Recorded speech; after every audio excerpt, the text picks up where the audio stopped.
Bom dia, meus amados irmãos, a graça e a paz do nosso bondoso Deus, o amor maravilhoso do nosso Senhor e Salvador Jesus Cristo, possa tocar os nossos corações, nos trazendo paz, refrigério, ânimo, força, para que nós continuemos fortalecendo as mãos fracas e os joelhos desconjuntados, como diz a palavra, né? Vamos ao estudo da nossa lição. A lição está lindíssima, a lição falando do encontro de Jesus Cristo com a mulher samaritana, lá no Poço de Jacó. Hoje, quinta-feira, nós temos mais duas perguntas. A pergunta 9, que nos diz assim: na continuidade do diálogo, que revelação fez Jesus à resposta dada pela mulher samaritana? Sabe aquela resposta que ela disse? Jesus disse: vá, chame lá seu marido e venha cá que eu lhe dou da água da vida. Ela falou: não tenho marido. Foi curta e grossa, não foi? Olha o que Cristo vai responder a ela. No versículo 18, nós vamos ler aqui a resposta de Cristo. Disse-lhe Jesus: disseste bem, não tenho marido, porque 5 maridos tiveste, e o que agora tens não é teu marido. E isto disseste com verdade. Que coisa, né?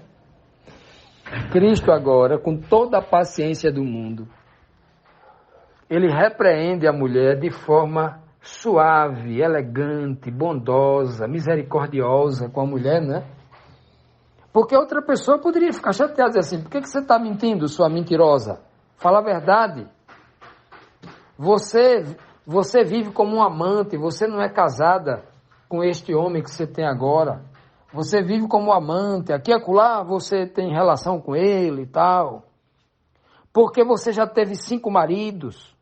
E o que você tem agora não é um marido de fato e de verdade. Você está agora no 6º marido. Mas não é teu marido ainda. Não é a pessoa que te ama, não é a pessoa que te merece, não é a pessoa que você carece. Em outras palavras, como os Cristo dissesse, está aqui o 7º e verdadeiro. O 7, o número de Deus, o número da verdade, né? O número da plenitude, da perfeição, da obra completa. É para isso que Cristo está ali, para fazer a obra completa. Né? Como o noivo verdadeiro, aquele que ama a igreja, é capaz de morrer pela igreja, ele dá vida pela igreja. O 7º. Aquele que veio concluir a obra, aquele que veio dizer um basta na vida de sofrimento daquela mulher. Estava ali para dizer assim: acabou. O 7º período, lembre que na Bíblia, 7 é o número que conclui a obra, é o número da perfeição, o número da plenitude. Né? No Apocalipse tem 7 igrejas, só tem 7, Cristo volta na 7ª. Só tem 7 selos, Cristo volta no 7º selo. 7 trombetas da mesma forma, 7 pragas da mesma forma. Né? Tudo do número 7 tem a ver com a plenitude do número de Deus. Já no livro do Apocalipse 13 diz: porque 6 é número de homem, número de criatura, número de ser humano.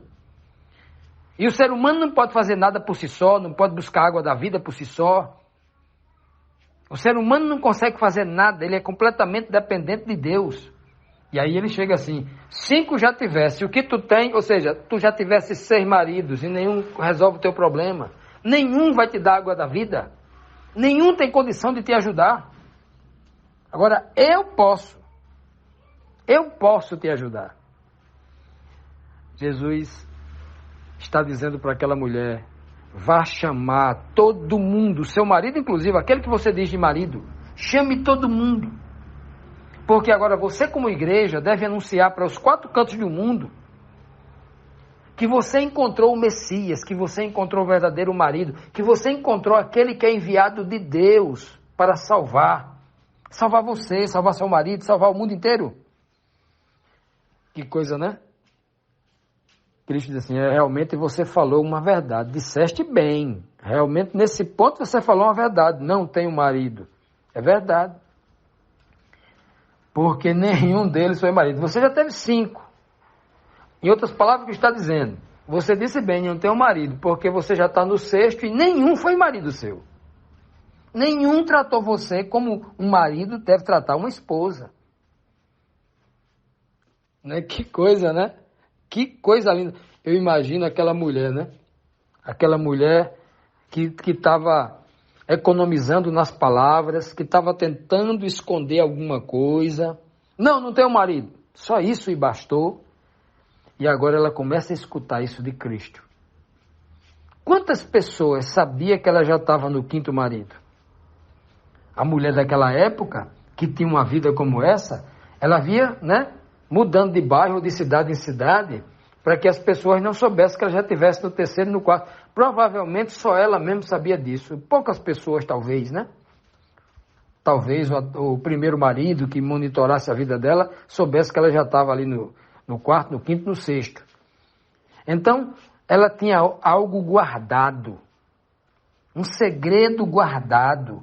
E esse segredo estava traumatizando ela, ela estava guardando isso, e isso como uma ferida no seu coração, estava lhe maltratando, estava doendo. E agora Cristo vem curar, inclusive, esse trauma. Coloque para fora. Coloque para fora. Aquilo que está lhe maltratando, aquilo que lhe faz sofrer. Não há tratamento psicológico como o que Deus tem para nós, né? Como o Senhor faz através do nosso Senhor e Salvador Jesus Cristo. Ele coloca todas aquelas mazelas, todos aqueles sofrimentos para fora, né? Aquela mulher que veio ao meio-dia buscar água, um horário que ninguém ia. Quem é louco que vai buscar água ao meio-dia? O sol causticante, temperatura altíssima. Foi ao meio-dia porque não era uma mulher casada. As pessoas tinham vergonha de andar com ela.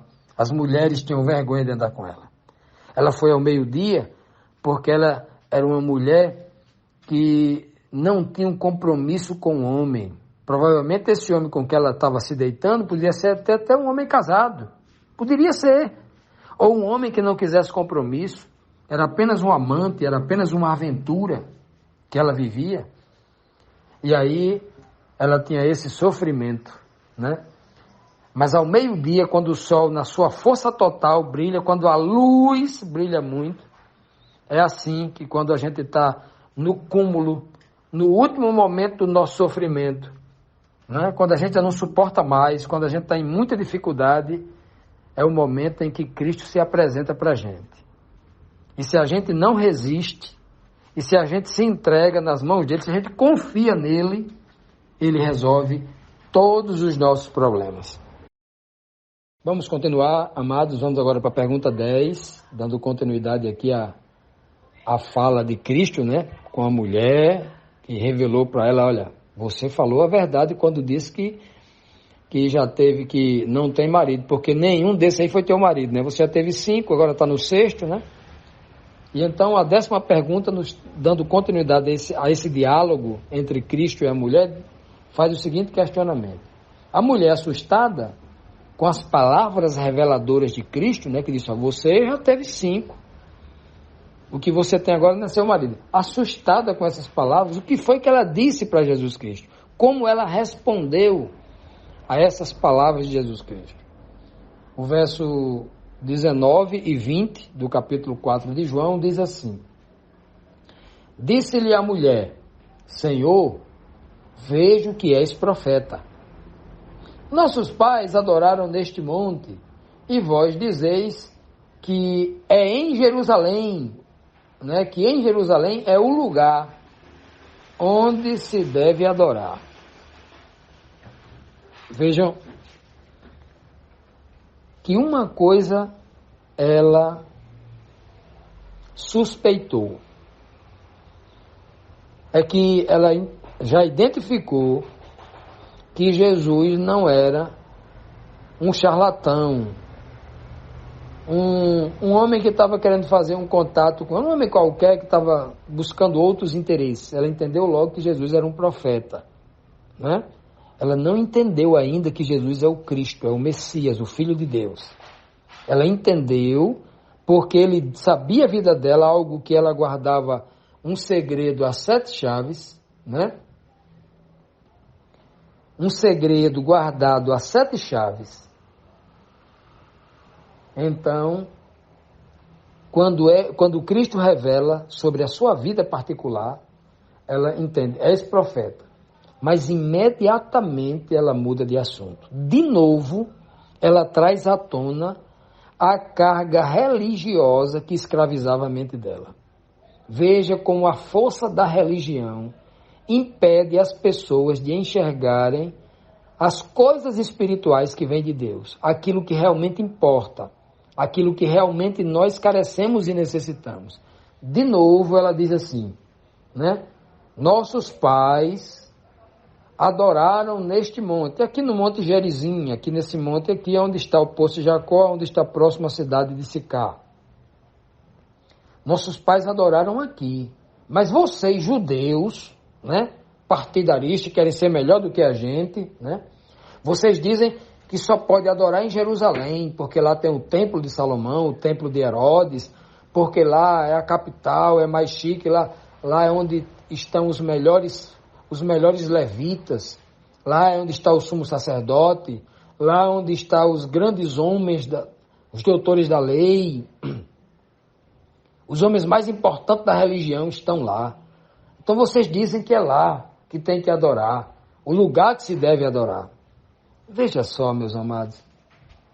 Ora, se Jesus Cristo nunca deu valor a isso, Jesus Cristo nunca valorizou o templo, as pedras, o mármore, o porcelanato, a placa da igreja, a roupa do sacerdote, a arquitetura do templo, né?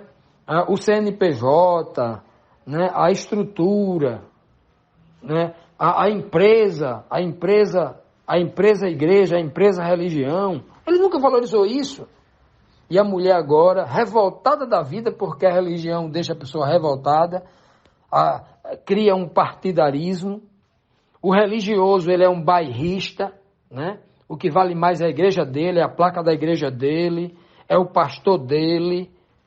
Os outros não têm valor. O homem religioso, o religioso que não é espiritual, porque tem o homem religioso que é espiritual, né? Estou falando só do religioso.